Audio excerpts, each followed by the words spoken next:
보이스 건축학과 백종혁 발표 시작하겠습니다. 먼저 목차는 문제점과 지역사회 구성원들과의 관련성, 문제 발생 원인, 해결 방안에 대해서 발표하도록 하겠습니다. 먼저 문제점입니다. 일단 저희 주제가 자신의 동네가 갖고 있는 건강 문제였는데 저는 현재 순천향대학교 앞에 자취를 하고 있기 때문에 대학교 주변을 하고자 했고, 학교는 그만큼 이제 많은 사람들이 다니는 공간이라서 깨끗한 환경이 유지되어야 된다고 생각을 했는데, 이제 학교를 다니다 보면 주변 쓰레기들로 인해 환경이 파괴되고 있다는 것을 볼 수 있었습니다. 그래서 저는 이번 포토보이스를 통해 대학교 주변 길거리 쓰레기 문제를 해결하고자 했습니다.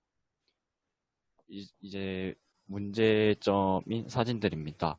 일단 후문에 위치한 버스 정류장 쪽인데, 이런 사람들이 앉아야 되는 공간에 쓰레기들이 버려져 있는 것을 볼 수 있었고, 저희 후문에는 분리수거가 가능한 기계가 비치되어 있는데, 그 기계를 보셨을지는 모르는데, 이게 보시다 보면은 오랜 시간 동안 사용 금지가 되어 있어서 오히려 자리만 차지하게 되고, 또 그 기계 주변에 이제 기계를 못 쓰니까 쓰레기들이 생기는 점이 있었습니다. 다음은 이제 그 저녁에 있는 모습인데, 그 그라지에 같은 곳에서 이제 분리수거를 해도 이제 분리수거가 된 쓰레기들이 아무데나 이렇게 나무 앞에 버려지는 것을 볼 수 있었고, 또 그라지에 옆에는 분리수거함이 따로 배치되어 있는데도 그걸 사용하지 않는다는 것을 볼 수 있었습니다. 다음은 이제 그 흡연 장소와 관련된 사진들인데, 이제 흡연 장소에 가시면은 담배꽁초를 버릴 수 있는 쓰레기통이 있는데, 이거를 저희 그 뭐 산악관이나 그런 곳에서 보면은 항상 가득 차 있는 모습을 볼 수 있었고, 아마도 그로 인해서 담배꽁초들이 바닥에 무분별하게 버려진다는 점도 알 수 있었습니다. 또한 대부분 저희 학교의 쓰레기통들이 흡연장소 주변에 배치되어 있어서, 만약에 비흡연자들이 쓰레기를 버리고 싶다고 해도 이제 흡연을 하고 있으면은 좀 꺼려질 수 있다는 점을 확인할 수 있었습니다. 그 다음에 이제 위치와 저희 학교 쓰레기통의 모습인데, 이제 쓰레기통 많이 있다고 해도 쓰레기통 위치들 자체가 좀 구석진 곳에 배치되어 있어서 좀 그 학교 내부에서는 찾기가 힘들다고 생각을 했습니다. 그래서 이제 쓰레기들이 막 버려지는 상황을 볼 수 있었고, 또 저희 학교 쓰레기통을 보시면은 그 일체형으로 되어 있어서 플라스틱이나 종이 그런 것들이 분리수거가 되지 않고 그냥 한 곳에 모아지는 것을 볼 수 있었습니다. 근데 이제 아침에 보면은 그러한 일체형 쓰레기통 안에 있던 것들이 분리수거가 되고 이제 정리가 되는 모습을 볼 수 있어서 왜 그런지에 대해서 되게 궁금했었는데, 이제 아침에 보시면 이제 본 적이 있는데, 이제 미화원 분들께서 그 쓰레기통들을 2차적으로 분리수거를 하는 모습을 볼 수 있었습니다. 그 다음에 이제 이러한 문제점들과 저희 그 학교 사람들 간의 관련성입니다.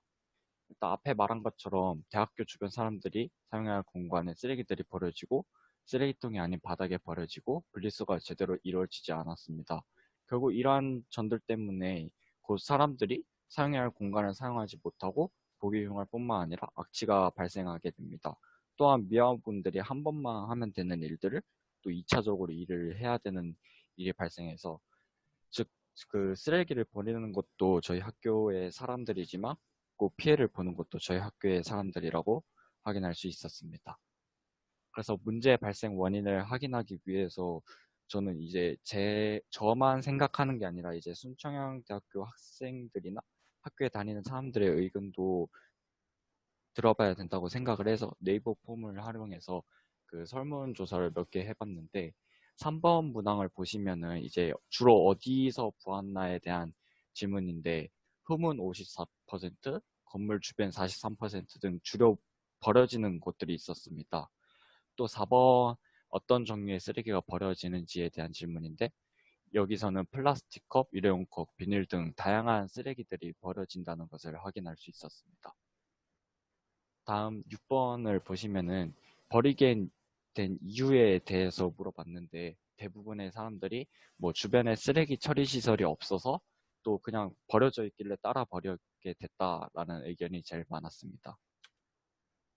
이제 제가 앞에 말한 것들 중에서 총 세 가지가 나왔었는데, 일단 주로 벌어지는 곳이 있다는 거는 이제 버스 정류장이나 그런 곳들에 많이 벌어지는데, 버스 정류장 같은 데 보면은 뭐 택시 쪽에 쓰레기통이 있다 해도 그 바로 앞에 쓰레기통들이 많이 없었다는 것을 사진으로 확인할 수 있었습니다. 그래서 이로 인해서 쓰레기들이 바닥에 버려지고 자리를 차지하게 되는 것이었습니다. 그 다음에 다양한 쓰레기들이 벌어진다는 것인데, 앞에 말한 것처럼 저희 학교는 일체형 쓰레기다 보니까 분리수거가 불가능하게 되었고, 또 그러면은 이제 뭐 다 크기가 다 다르고 하니까 이제 쓰레기통이 빨리 차게 될 뿐만 아니라 이로 인해서 미화원분들이 2차적으로 분리수거하는 상황이 벌어진다고 생각을 했습니다. 그 다음에 없어서 혹은 만약에 따라 버리게 된다는 것은, 일단 없어서는 솔직히 그 앞에 보여준 사진들처럼 쓰레기통들이 학교에 많이 배치되어 있긴 한데, 그 없어서 못 버렸다는 거는, 즉 그 쓰레기통들이 있어도 위치가 적절하지 않아서 사람들이 보기 힘들었다라는 것을 확인할 수 있었습니다. 그래서 이제 이런 점들의 해결 방안은, 일단 앞에 이제 말한 문제를 정리하면은, 버려지는 쓰레기는 다양하고 양이 많은데 쓰레기통들은 한정적이라는 것이 문제였습니다. 그래서 이러한 점을 해결하기 위해서는, 일단 쓰레기들이 자주 버려지는 버스 정류장 같은 곳에 쓰레기통들이 위치해야 되고, 그 쓰레기통들은 분리수거가 가능해야 될 것입니다. 근데 또 이제 쓰레기통을 그냥 그 쓰레기를 버리는 용도로만 사용한다면은, 거기에 있어도 이제 뭐 바닥에 버려지거나 하게 되면 또 따라 버리는 경향이 생길 수 있기 때문에, 그러면 그 쓰레기통들에 뭐 그 전신 거울을 설치하거나 그렇게 해서 시각적 재미나 참여적 재미를 줄 수 있는 쓰레기통들을 설치한다면은, 좀 더 많은 사람들이 그냥 이게 쓰레기를 버리는 행위가 아니라 재미적으로 접근할 수도 있어서 그런 점을 해결할 수 있다고 생각을 했습니다. 감사합니다. 네, 감사합니다.